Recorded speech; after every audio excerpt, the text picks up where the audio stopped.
Baiklah, selamat siang pada Pak dan teman-teman semua. Kami di sini akan mempresentasikan hasil dari diskusi kami yang berjudul Pergeseran Etika dalam Berkomunikasi.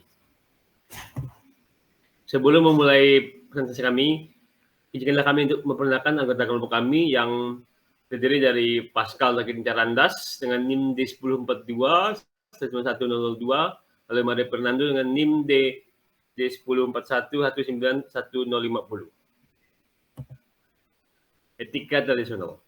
Etika adalah suatu ilmu yang mempelajari tentang arti baik dan buruk, benar dan salah. Selanjutnya manusia menggunakan akal dan hati nuraninya guna mencapai tujuan hidup yang lebih baik dan benar sesuai dengan tujuan yang dikehendaki. Sedangkan tradisionalisme adalah ajaran yang mementingkan tradisi yang diterima dari generasi-generasi sebelumnya sebagai pegangan hidup. Jadi, ketika etika tradisional adalah etika yang kita dapat sehari-hari mengenai tata cara yang kita dapatkan setiap saat di kehidupan kita sehari-hari. Jadi bisa kita simpulkan bahwa etika tradisional itu adalah etika yang kita dapatkan secara turun-temurun dari generasi-generasi dan kita dapatkan dalam kehidupan kita sehari-hari. Saya Pascal Carandas yang berasal dari Mantrado, sebuah daerah di Kabupaten Bengkayang yang mayoritasnya suku Dayak Ahe. Jadi karena saya juga orang Dayak Ahe, maka saya diajarkan untuk berbahasa tersebut dan berkomunikasi dengan warga sekitar dengan bahasa Dayak Ahe. Sebenarnya sudah sewajarnya. Sudah sejak kecil saya berkomunikasi dengan bahasa daerah saya, meskipun ada juga suku lain seperti Melayu dan Tionghoa di daerah saya, namun kami dapat hidup dengan rukun dan saling menghormati satu sama lain. Bahkan tidak sedikit warga dari suku lain yang pandai berbahasa Dayak Ahe, mungkin karena faktor mayoritas warga di Mantrado, maka mereka jadi terbiasa dengan bahasa Dayak Ahe. Jadi suku lain yang di Mantrado itu bisa berbahasa Dayak Ahe mungkin karena faktor dari lingkungan yang kebanyakan mayoritasnya itu suku Dayak Ahe. Ya, akan dilanjutkan oleh teman saya Maria Fernando.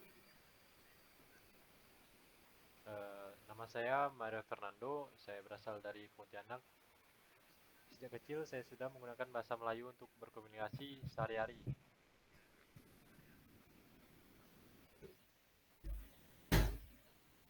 Walaupun itu bukan bahasa ibu saya, tetapi saya dapat menguasainya. Mungkin faktor lingkungan sangat berperan penting dalam saya menggunakan bahasa Melayu. Selama saya bersekolah, hingga saat ini saya kuliah di informatika, saya banyak bertemu kawan-kawan dari berbagai daerah. Contohnya ada yang berasal dari Kabupaten Landak yang mayoritas masyarakatnya menggunakan bahasa Dayak Ahe untuk berkomunikasi. Ada juga yang berasal dari Singkawang atau Sambas yang mayoritasnya menggunakan bahasa Melayu Sambas. Dan masih banyak lagi kawan-kawan yang berasal dari daerah lain. Nah, walaupun mempunyai teman-teman yang berasal dari berbagai suku, itu tidak membuat saya kesulitan untuk berkomunikasi dengan mereka. Tetapi hal itu membuat saya belajar lebih banyak tentang hal perbedaan. Saya juga sesekali dapat belajar bahasa daerah mereka, begitu pula sebaliknya mereka dapat belajar bahasa Melayu Pontianak yang saya gunakan sehari-hari.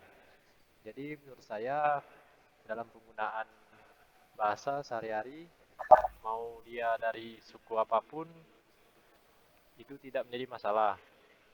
Karena kita hidup di Indonesia, perbedaannya sangat banyak. Tergantung diri sendiri bagaimana kita beradaptasi dengan lingkungan sekitar.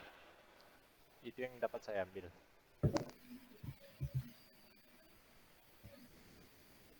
Masuk ke pergeseran etika. Namun seperti yang sudah kita bisa lihat sekarang, penggunaan bahasa daerah sudah mulai hilang di kalangan generasi milenial. Bahasa daerah juga jarang sekali diajarkan orang tua kepada anaknya. Mendidik anak menggunakan bahasa daerah tidak hanya di kalangan rumah saja, namun di lingkungan masyarakat juga perlu mengajarkan dan melestarikan bahasa daerah yang mempunyai budaya dan nilai luhur daerah. Seiring perkembangan zaman, generasi muda saat ini dapat banyak kemudahan dalam mengakses informasi dari segala hal.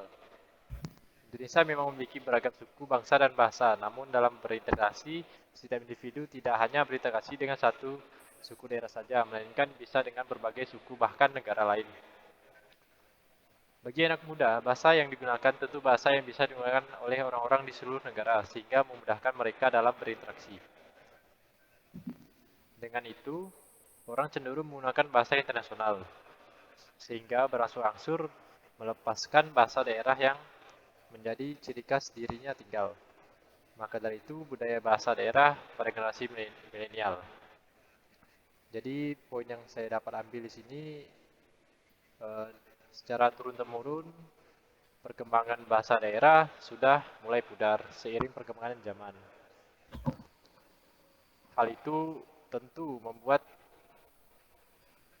suku tersebut tidak dapat mendalami bahasa yang dilakukan orang-orang sehari-hari seperti bahasa Indonesia.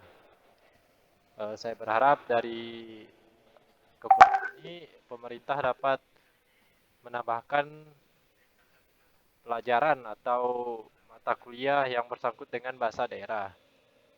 Seperti yang kita pelajari pas sekolah dasar, yaitu mungkin mata pelajaran muluk bisa masuk ke bahasa daerah tersebut.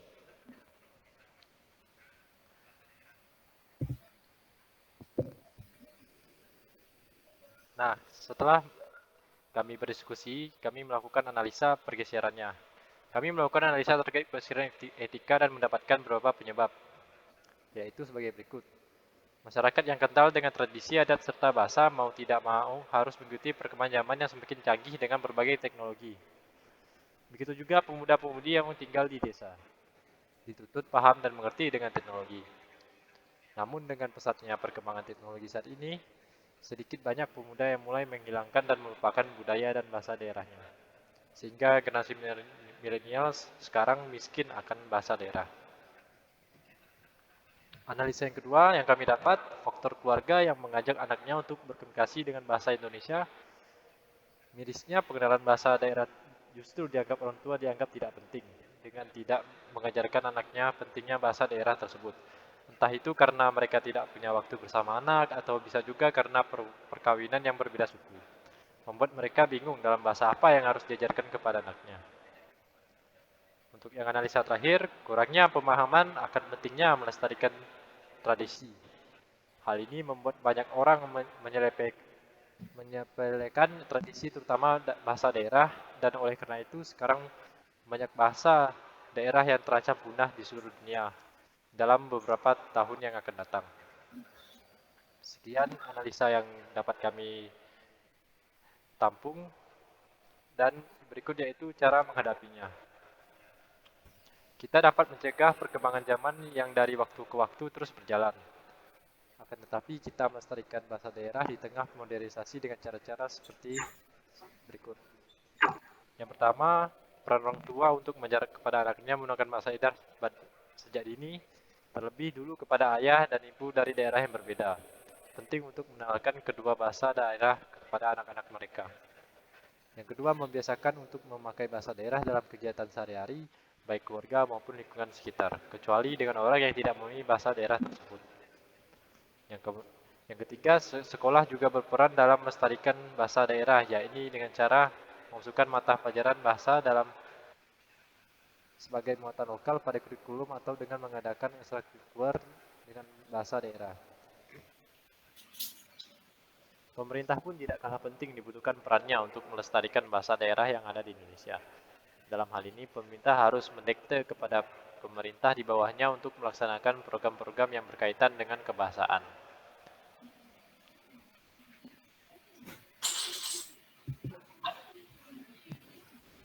Baik, sekian analisa dan solusi yang dapat kami sampaikan untuk penggunaan bahasa daerah sehari-hari.